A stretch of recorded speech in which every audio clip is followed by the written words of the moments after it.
मुझ पर मेरी पत्नी के बहुत एहसान थे। उसने मेरी इज्जत जाने से बचा ली थी, क्योंकि उसने सबसे छुपाया था कि मैं एक नपुंसक हूँ। एक दिन एक छोटा बच्चा मेरी गाड़ी से टकरा गया और गंभीर रूप से घायल हो गया। मैं उसे तुरंत अस्पताल ले गया तो डॉक्टर ने कहा कि ये आपका ही बेटा है। ये सुनकर तो मुझे धक्का सा लगा। उसके ठीक होने पर जब मैं उसके साथ उसके घर गया तो उसकी माँ को देख हैरान रह गया, क्योंकि मैं कई दिनों से एक लड़की को देख रहा था। वो इसी समय पर इस गली से जाती थी। मैं पढ़ने के लिए शहर आया था और यूनिवर्सिटी हॉस्टल में रहने की जगह मैं प्राइवेट हॉस्टल में रहता था। मैं एक अमीर परिवार से ताल्लुक़ रखता था, इसलिए मेरे कमरे में एसी, टीवी, बेड सब कुछ मौजूद था। मैं सुबह यूनिवर्सिटी पढ़ने जाता और शाम तक लौटकर अपने कमरे में आ जाता। ठीक तभी वो लड़की मेरी गली से गुजरती थी। वो लड़की मुझे अब अच्छी लगने लगी थी, पता नहीं क्यों, पर अब उस लड़की को देखे बिना मेरा मन ही नहीं लगता था। आज तक मैंने कई लड़कियां देखी और कई लड़कियों को मैं पसंद भी था, क्योंकि मैं अमीर होने के साथ साथ हैंडसम भी था। पर मुझे आज तक कोई लड़की पसंद नहीं आई थी। पर इसे पहली बार में ही मैं पसंद करने लगा था। मैं उससे अब प्यार करने लगा था। एक दिन मैंने सोच लिया कि आज उस लड़की को मैं अपने मन की बात ज़रूर बताऊंगा, जिस वजह से मैं हॉस्टल से जल्दी लौट आया और उस लड़की का इंतज़ार करने लगा। सच कहूँ तो मुझे अपने व्यवहार पर शर्म आ रही थी, पर कहते हैं ना, प्यार ऐसी चीज़ है कि अच्छे अच्छे आदमी को पागल बना देता है। मैं उसकी राह देख रहा था। उतने में वो मुझे जाती हुई दिखी। पीले रंग के ड्रेस में उसका रंग सोने जैसा चमक रहा था। मैं उसका पीछा कर रहा था। उसके लंबे लंबे बाल उसकी खूबसूरती और बढ़ा रहे थे। वो सच में बहुत सुंदर लग रही थी। थोड़ी देर बाद मैंने देखा कि वो एक गार्डन में एक बेंच पे जाकर बैठ गई और सिसक सिसक कर रोने लगी। मैं हैरान था कि वो आखिर यहाँ गार्डन में आकर क्यों रो रही है। मुझसे उसका रोना देखा नहीं गया और मैं उसके पास जाकर उससे बोला कि एक्सक्यूज मी, मुझे आपका नाम नहीं पता, पर आप प्लीज़ ऐसे मत रोइए। ऐसा कहे मैं उसके बगल जाकर बैठ गया। मेरी आवाज़ ऐसे अचानक सुन वो घबरा सी गई और तुरंत उठकर मुझसे बोली कि आप पहले यहाँ से उठिए। आप ऐसे कैसे मेरे बगल में आकर बैठ सकते हैं? मैं तो आपको पहचानती तक नहीं। मैं हल्का सा मुस्कुराया और बोला कि देखिए, आप मुझे गलत समझ रही हैं। मैं वैसा लड़का नहीं हूँ। मुझे आपसे कुछ ज़रूरी बात करनी है। मैं आपको बहुत पसंद करने लगा हूँ। तब वो गुस्से में बोली कि अकेली लड़की देखकर अब आपको भी वही करना है जो बाकी अमीर लड़के गरीब लड़कियों के साथ करते हैं। नहीं नहीं, आप मुझे गलत समझ रही हैं। मैं आपसे प्यार करने लगा हूँ और आपसे शादी करके आपको अपने घर की मालकिन बनाना चाहता हूँ। बस अभी मैं यही जानना चाहता हूँ कि आप रो क्यों रही हैं। वो लड़की मेरी बात सुनकर हैरान थी। तभी वो चुपचाप बैठ गई और आगे बताने लगी कि मेरी माँ एक टीचर थी और उन्होंने अपनी पसंद के आदमी से शादी की, जो 2 बच्चों का बाप था। वो आदमी अपने बच्चों को लेने स्कूल आता था। तभी दोनों की पहचान हुई। उसे मेरी माँ पसंद आने लगी, क्योंकि उसे जैसी जीवन साथी चाहिए थी, माँ बिल्कुल वैसी ही थी। उसकी पहली पत्नी अनपढ़ थी और उसे अपने पति और बच्चों से कोई लेना देना नहीं था। कुछ समय बाद उस इंसान ने माँ से शादी कर ली और दोनों अलग घर लेकर रहने लगे। 1 साल बाद मेरा जन्म हुआ।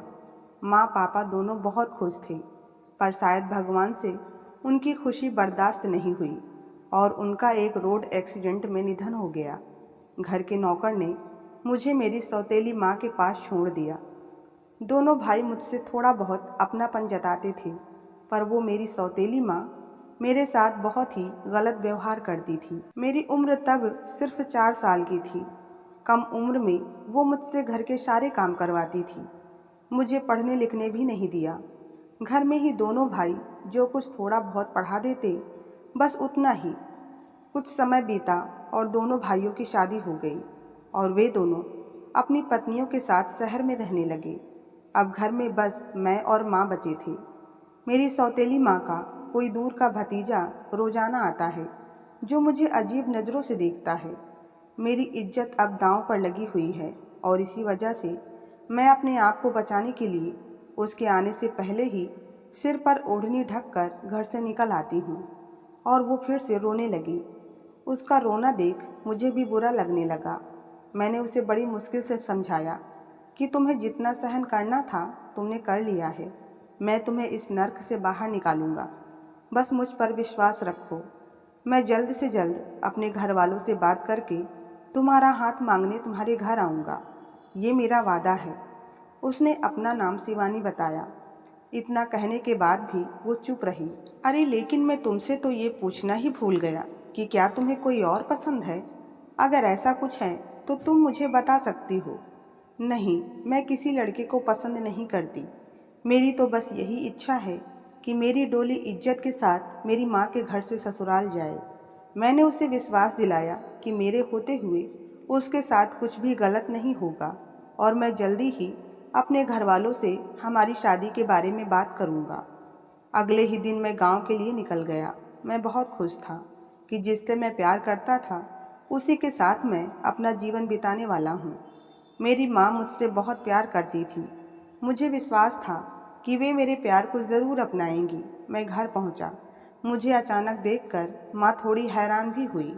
बाद में मैंने माँ को सारी हकीकत बताई। माँ मेरे चेहरे पर की खुशी देखकर खुश थी। वैसे भी वे काफ़ी वक्त से मेरे पीछे लगी थी शादी के लिए।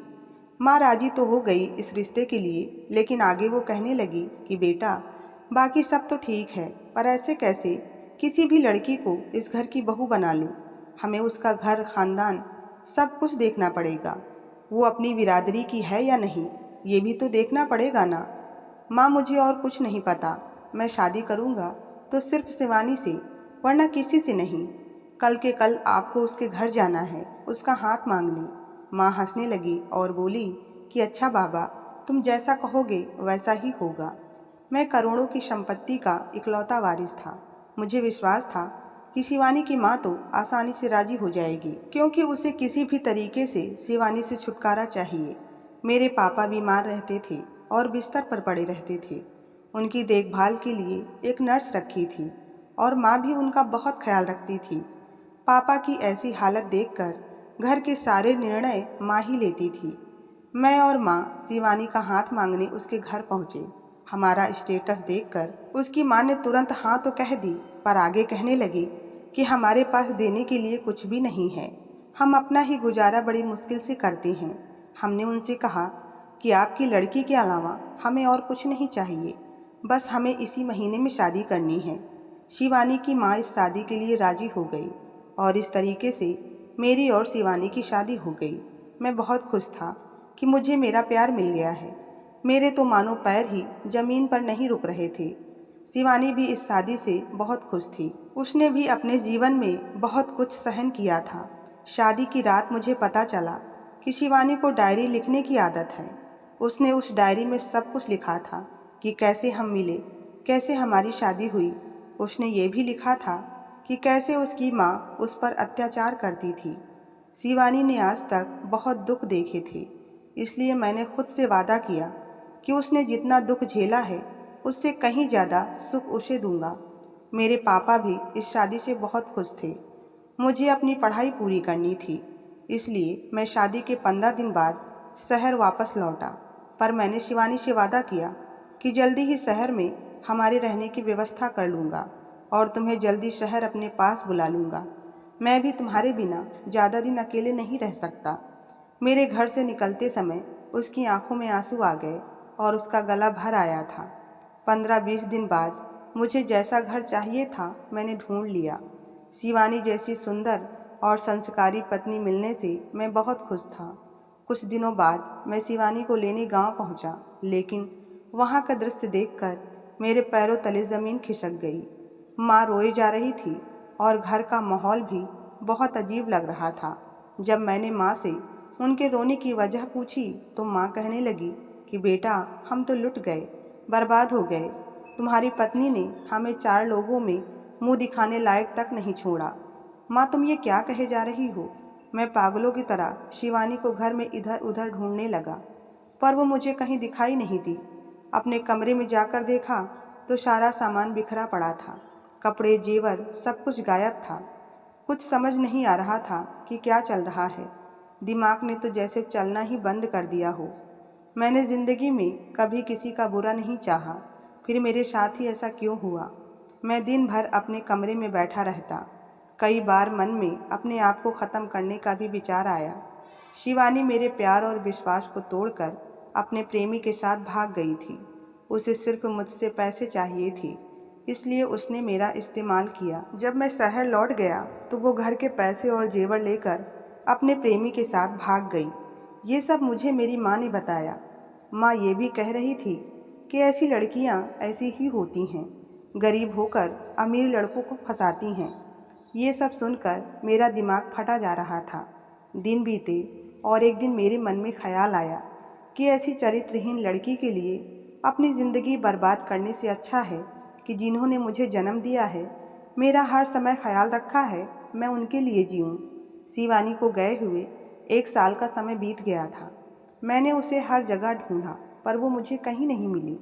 इसी दौरान पापा की मृत्यु हो गई। माँ पर अब घर की और बाहर की भी जिम्मेदारी आ गई। माँ अब मुझसे दूसरी शादी करने के लिए जोर डालने लगी।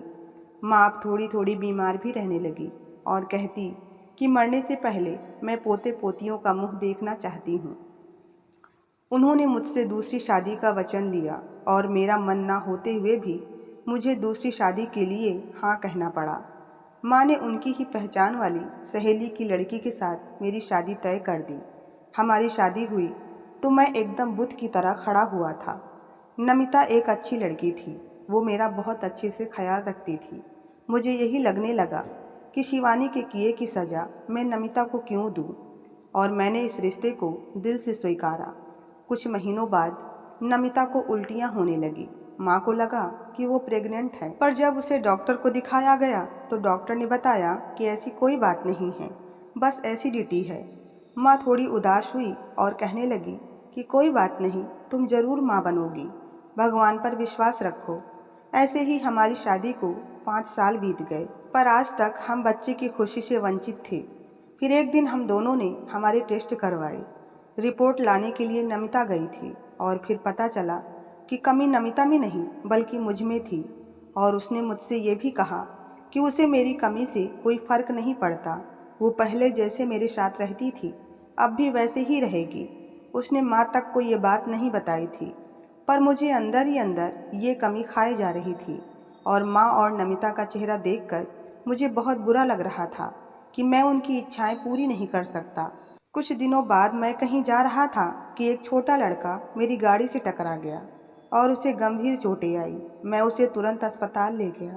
जब डॉक्टर ने उसे देखा तो कहने लगे कि इसकी हालत बहुत क्रिटिकल है, खून भी बहुत बह गया है, पता नहीं ये बचेगा भी या नहीं। मैंने डॉक्टर के आगे हाथ जोड़े और कहा कि डॉक्टर साहब, आप पैसों की चिंता मत कीजिए, बस इसे बचा लो।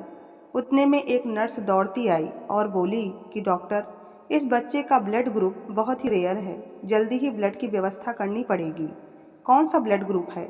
ओ निगेटिव। उतने में मैंने कहा कि मेरा भी यही ब्लड ग्रुप है, आपको जितना चाहिए उतना खून ले लीजिए, बस आप इस बच्चे को बचा लीजिए। 24 घंटे में उस बच्चे को होश आया। डॉक्टर मुझसे कहने लगे कि बधाई हो, आपका बच्चा अब खतरे से बाहर है। नहीं डॉक्टर, ये मेरा बच्चा नहीं है, आप ऐसे कैसे कह सकते हैं? तब डॉक्टर बताने लगे कि उन्होंने मेरा और उस बच्चे का डीएनए टेस्ट किया था और तब उन्हें पता चला कि ये आपका ही बेटा है, क्योंकि आज तक मेडिकल साइंस में एक बच्चे का डीएनए सिर्फ उसके माँ बाप से ही मैच करता है, और आप कह रहे हैं कि ये आपका बच्चा नहीं है। मैं वहाँ से उस बच्चे के पास गया और फिर कुछ दिन बाद उसे डिस्चार्ज दिलाकर उसके घर पहुँचा। वो एक टूटी हुई झोपड़ी में रहता था। वो दौड़कर अपनी माँ के पास गया जो ज़मीन पर लेटी हुई थी। वो उसे उठा रहा था पर वो उठी नहीं। मैं जब उसकी माँ को देखने गया तो मेरे पैरों तले से ज़मीन खिसक गई, क्योंकि वो कोई और न होकर मेरी शिवानी थी, जो शायद अपने बच्चे की राह देख देख कर इस दुनिया से जा चुकी थी। वहीं कोने में एक डायरी पड़ी थी जो मेरी शिवानी की थी, और जब मैंने वो सब पढ़ा तो मैं फूट फूट कर रोने लगा। कि मेरी शिवानी ने इतना सब कुछ सहन किया। उसमें लिखा था कि मेरी माँ शिवानी को पसंद नहीं करती थी, पर बेटे के प्यार के आगे वो कुछ नहीं बोली। पर जब मैं शहर लौट गया तो माँ उसके साथ बहुत गलत व्यवहार करती थी, और जब 15 दिन पहले माँ को मेरे आने की खबर मिली तो माँ ने उसे धमकाकर घर से निकाल दिया और ये सारा नाटक रचा, क्योंकि माँ शिवानी को शुरू से ही पसंद नहीं करती थी और ये बच्चा भी मेरा और शिवानी का ही बच्चा था। घर से निकाले जाने के बाद वो अपनी सौतेली माँ के पास गई, पर वहाँ भी उसे कोई सहारा नहीं मिला। कुछ दिन ऐसे ही भटकने के बाद एक गरीब बूढ़ी औरत को उस पर दया आ गई और उसने उसे अपनी झोपड़ी में रहने दिया और वहीं नमन का जन्म हुआ। ये सब पढ़ने के बाद मैं शिवानी से लिपट कर रोने लगा, उसके पैर पकड़कर माफ़ी मांगने लगा। शिवानी का अंतिम संस्कार करके मैं नमन को अपने साथ घर ले आया। मैं रास्ते भर पछतावे में जलता रहा।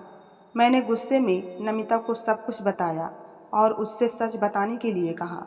तब वो मेरे पैरों में गिर गई और बोली कि ये सब मैंने आपकी माँ के कारण किया, क्योंकि उन्हें पोते की इच्छा थी और अगर उन्हें सच पता चलता तो वो आपकी तीसरी शादी करा देती, क्योंकि कमी आप में नहीं मुझ में है।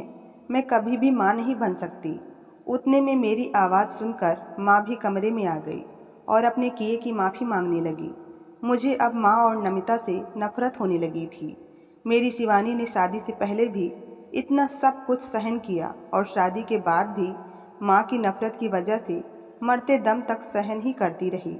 इसलिए अब एक घर में रहते हुए भी मैं उन दोनों से बात नहीं करता था और अपना और नमन का सारा काम अपने हाथ से ही करता था। पता नहीं आगे क्या होगा, पर अपनी मरी हुई शिवानी का चेहरा मैं आज तक भूल नहीं पाया। इस दर्द के साथ ही जीवन गुजारना पड़ेगा। तो दोस्तों, आपको ये कहानी कैसी लगी? कृपया कमेंट में ज़रूर बताएं और कहानी पसंद आई हो तो लाइक सब्सक्राइब करना ना भूलें। धन्यवाद।